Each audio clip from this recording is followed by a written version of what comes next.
Awesome so welcome to the video.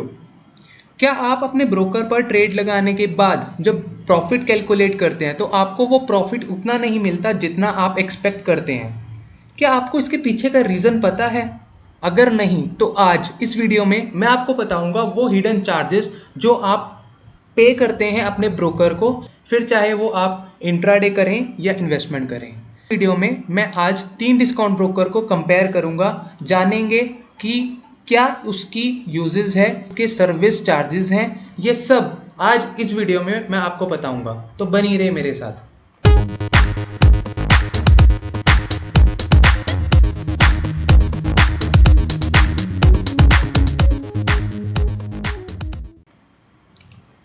तो जैसे आप मेरी यहाँ पे स्क्रीन पे चेक कर सकते हैं, यहाँ पे मैंने 3 डिस्काउंट ब्रोकर्स को कंपेयर किया है, ज़ीरोधा, अपस्टॉक और ग्रो को। यहाँ पे अगर बात करें, तीनों के तीनों डिस्काउंट ब्रोकर हैं।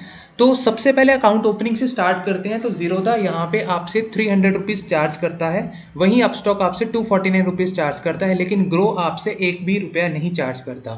ये आपका वन टाइम इन आपका चार्ज है जब आपका अकाउंट ओपन होगा। उसके बाद हम अकाउंट मेंटेनेंस की बात करें तो यहाँ पे ज़ीरोधा आपसे 300 और अपस्टॉक भी आपसे 300 लेता है, जो कि आपको ये एनुअली देना होता है। उसके बाद अगर हम ग्रो की बात करें तो यहाँ पे ग्रो आपसे कोई भी चार्जेस नहीं लेता। उसके बाद हम ब्रोकर रेटिंग की बात करते हैं, यूजेबिलिटी की बात करें तो यहाँ पे लगभग तीनों का कंपैरिजन सेम है। ग्रो की रेटिंग थोड़ी सी कम है। चार्जेस की बात की जाए तो चार्जेस में ज़ीरोधा की चार्जेस थोड़ी ज़्यादा हैं। कस्टमर सर्विस की बात करें तो यहाँ पे अपस्टॉक को 2.5 की रेटिंग मिली है, जो कि काफ़ी ज़्यादा लो है। उसके बाद प्रोडक्ट बास्केट की बात की जाए तो यहाँ पे ग्रो आपको सिर्फ इक्विटी में ही ट्रेड करने की ऑप्शन देता है, फिर चाहे आप वो इन्वेस्टमेंट करें या फिर आप इंट्राडे करें। लेकिन ज़ीरोधा और अपस्टॉक आपको इक्विटी, फ्यूचर्स, ऑप्शंस और करेंसी, इन सब में आपको ऑप्शंस प्रोवाइड करता है। तो ये एक एडवांटेज है ज़ीरोधा और अपस्टॉक्स में। उसके बाद लीवरेज की बात करें, लीवरेज और मार्जिन की बात करें तो यहाँ पे इक्विटी में आपको ज़ीरोधा 0x प्रोवाइड करता है, अपस्टॉक यहाँ पे आपको 2x की लीवरेज प्रोवाइड करता है, जो कि एक अच्छा पार्ट है। उसके बाद इक्विटी इंट्राडे की बात की जाए तो यहाँ पे ग्रो 8x का आपको लीवरेज प्रोवाइड करता है। उसके बाद फ्यूचर ऑप्शंस की बात करें तो यहाँ पे अपस्टॉक आपको ज़्यादा मार्जिन प्रोवाइड कर रहा है ऑप्शंस में भी, और आप यहाँ पे कंपैरिजन चेक कर सकते हैं, यहाँ पे अपस्टॉक आपको ज़्यादा लीवरेज प्रोवाइड कर रहा है, राइट। उसके बाद एडिशनल फीचर्स की बात करें तो यहाँ पे 3-in-1 अकाउंट की सर्विस यहाँ पे ज़ीरोधा और अपस्टॉक्स में अवेलेबल है। यहाँ पे ग्रो में 3-in-1 ऑप्शन नहीं है। ग्रो में क्या है, यहाँ पे आपको आपका जो सेविंग बैंक अकाउंट है वो डायरेक्टली लिंक हो जाता है ग्रो के साथ, और ग्रो के वॉलेट में आप वो पैसे मैनेज कर सकते हैं। फिर वो वॉलेट के ज़रिए आप वो पैसे, चाहे आप वो ट्रेड करें या आप इन्वेस्टमेंट करें। तो 3-in-1 की फैसिलिटी यहाँ पे आपको ज़ीरोधा और अपस्टॉक में अवेलेबल है। उसके बाद हम फ्री ट्रेडिंग कॉल्स की बात करेंगे और फ्री रिसर्च रिपोर्ट्स की बात करेंगे। तो ये दोनों ऑप्शंस आपको किसी भी डिस्काउंट ब्रोकर में अवेलेबल नहीं है, ये आपको फुल ब्रोकर पे अवेलेबल होती है। फ्री ट्रेडिंग कॉल का मतलब ये है कि आपने अपने रिलेशनशिप मैनेजर को कॉल की और उसको बताया कि भाई मेरे लिए 50 शेयर HDFC के खरीद लो। तो वो कॉल करने के बाद वो ऑर्डर एग्जीक्यूट हो जाना, वो है फ्री ट्रेडिंग कॉल्स। तो यहाँ पे डिस्काउंट ब्रोकर आपको अवेलेबल नहीं करवाता। SMS अलर्ट्स आपको तीनों में अवेलेबल हैं। उसके बाद अदर इन्वेस्टमेंट ऑप्शंस की बात करें तो म्यूचुअल फंड्स यहाँ पे अवेलेबल हैं तीनों प्लेटफॉर्म पे, ज़ीरोधा की बात की जाए, अपस्टॉक की या फिर ग्रो की। उसके बाद म्यूचुअल फंड टाइप की बात की जाए तो यहाँ पे सिर्फ डायरेक्ट अवेलेबल है ज़ीरोधा के प्लेटफॉर्म पे, लेकिन अपस्टॉक में डायरेक्ट और इनडायरेक्ट दोनों अवेलेबल हैं यहाँ पे। उसके बाद IPO प्लेटफॉर्म की बात करें तो तीनों में अवेलेबल है।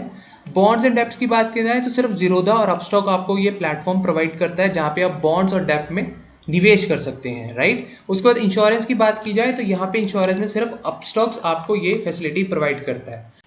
तो ये थे वो कंपैरिजन जिसके ज़रिए आप बहुत ही आसानी से जान पाएंगे कौन सा ब्रोकर आपके लिए बेस्ट है और आपको किस में निवेश करना चाहिए। अब मैं बात करूंगा वो चार्जेस की जो आप पे करते हैं अपने ब्रोकर को, और साथ ही साथ वो इकोसिस्टम को, फिर चाहे आप वो इंट्राडे करें या इन्वेस्टमेंट करें। तो ग्रो की बात की जाए, ग्रो आपसे 20 रुपीज़ पर ऑर्डर आपसे चार्ज करता है, 20 रुपीज़ या 0.05% का आपसे ब्रोकरेज चार्ज करता है। उसके बाद जो हिडन चार्जेस की बात की जाए तो यहाँ पे आप चेक कर सकते हैं, ये इंट्राडे का कॉलम है और ये डिलीवरी का कॉलम है, राइट। तो सबसे पहले एसटीटी चार्जेस लगते हैं जो कि ये सिक्योरिटी ट्रांजैक्शन चार्जेस हैं, कि दोनों में लगते हैं, इंट्राडे में और डिलीवरी में, लेकिन दोनों में वेरिएशन काफ़ी ज़्यादा है। इंट्राडे की बात की जाए तो यहाँ पे इंट्राडे में 0.025 लगते हैं और ये सिर्फ सेल टाइम लगते हैं, लेकिन डिलीवरी में बाय और सेल दोनों टाइम लगते हैं 0.1%। उसके बाद स्टैम्प ड्यूटी की बात की जाए, स्टैम्प ड्यूटी यहाँ पे 0.003% लगते हैं और यहाँ पे बाय के टाइम ही लगते हैं, लेकिन ये स्टेट टू स्टेट वेरी करता रहता है। अगर मैं पंजाब की बात करूँ तो यहाँ पे 0.003% का स्टैम्प ड्यूटी चार्जेस लगता है जो कि स्टेट को जाता है। उसके बाद एक्सचेंज ट्रांजैक्शन चार्जेस की बात की जाए तो यहाँ पे इंट्राडे और डिलीवरी दोनों के चार्जेस सेम है एनएससी और बीएससी को लेके। तो ये वो चार्जेस हैं जो आपसे एक्सचेंज लेता है पर ट्रांजैक्शन।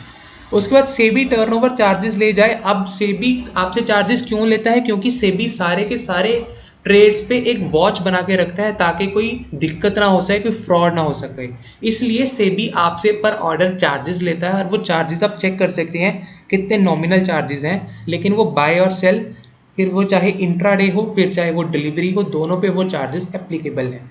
उसके बाद डीपी चार्जेस की बात करते हैं तो इंट्राडे में डीपी चार्जेस नहीं लगते हैं, ये सिर्फ इन्वेस्टमेंट के टाइम डिलीवरी चार्जेस लगते हैं जो कि 13.5 रुपीज़ हैं पर कंपनी। इसका मतलब ये है अगर आपने रिलायंस के 100 शेयर ले रखे हैं तो वो पर कंपनी के हिसाब से आपको चार्जेस लगेंगे, राइट। उसके बाद कुछ ऐसे चार्जेस हैं जो कि हिडन चार्जेस हैं, जैसे मैं आपको बताना चाहूँगा, जो कि है ऑटो स्क्वायर ऑफ चार्जेस। इसका मतलब ये है अगर मार्केट 9:15 बजे खुलती है तो ग्रो आपको 9:15 बजे से लेके 3:10 बजे तक का टाइम देता है। इसके अंदर आप इंट्राडे इन्वेस्टमेंट कुछ भी कर सकते हैं, वो आपकी ऑप्शन है।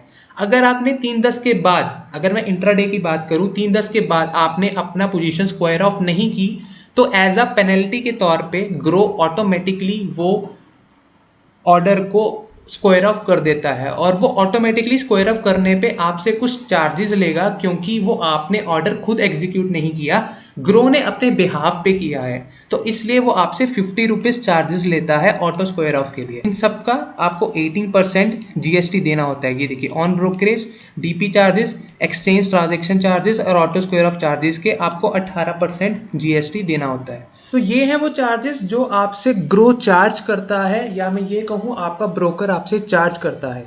जीरोधा की एक बार बात कर लेते हैं। तो जीरोधा का यहाँ पे प्लेटफॉर्म कुछ अलग है लेकिन काफ़ी ज़्यादा ईजी है। अगर बात करें यहाँ पे इंट्राडे इक्विटी, अगर आप इंट्राडे में चार्ज चेक करना चाहते हैं तो यहाँ पे आप बाय पे आप चेक कर सकते हैं। बाय पे आपने मान लो 1000 डाल दिया, सेल पे आपने 1100 डाल दिया, ऑर्डर मान लो आपने 100 ऑर्डर ले रखे हैं तो यहाँ पे आपको बता देता है कि आपका टर्नओवर इतना है। ब्रोकरेज चार्जेस आपके 40 रुपीज़ हैं, ये बाय और सेल दोनों के टाइम पे हैं।